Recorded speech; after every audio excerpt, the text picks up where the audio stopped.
এবার একটু নজর রাখবো দেশের খবরের দিকে। সংসদে হামলাকাণ্ডে পুলিশের জালে আরো এক ধৃত পুলিশ কর্তা ইঞ্জিনিয়ারের ছেলে। তবে বুধবার দিল্লি পুলিশ কর্ণাটকের বাগালকোট থেকে এক ইঞ্জিনিয়ারকে আটক করে। জানা গিয়েছে ওই যুবক কর্ণাটক পুলিশের এক অবসরপ্রাপ্ত শীর্ষ কর্তা ছেলে। গত সপ্তাহে সংসদে হামলার পেছনে তার হাত রয়েছে। পুলিশ সূত্রে জানা গিয়েছে ধৃত যুবকের নাম সাইকৃষ্ণ জাগালি। সংসদ হামলায় প্রধান অভিযুক্ত মনোরঞ্জন ডির বন্ধু ওই যুবক। দুজনে একসঙ্গে বেঙ্গালুরু কলেজে পড়তো। মনোরঞ্জন ডির ডায়েরি থেকেই সাইকৃষ্ণের নাম উঠে আসে। আর এরপরেই বুধবার রাতে দিল্লি পুলিশ কর্ণাটক থেকে সাইকৃষ্ণকে আটক করে।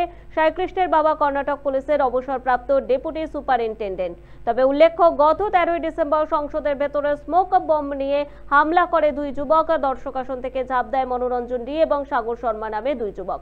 লোকসভার ওয়েলে ঝাঁপ দেওয়ার পর হলুদ স্মোক বম্ব নিয়ে স্পিকারের দিকেও ছুটে যায়। সংসদের বাইরে থেকে আরো দুজনকে আটক করা হয়।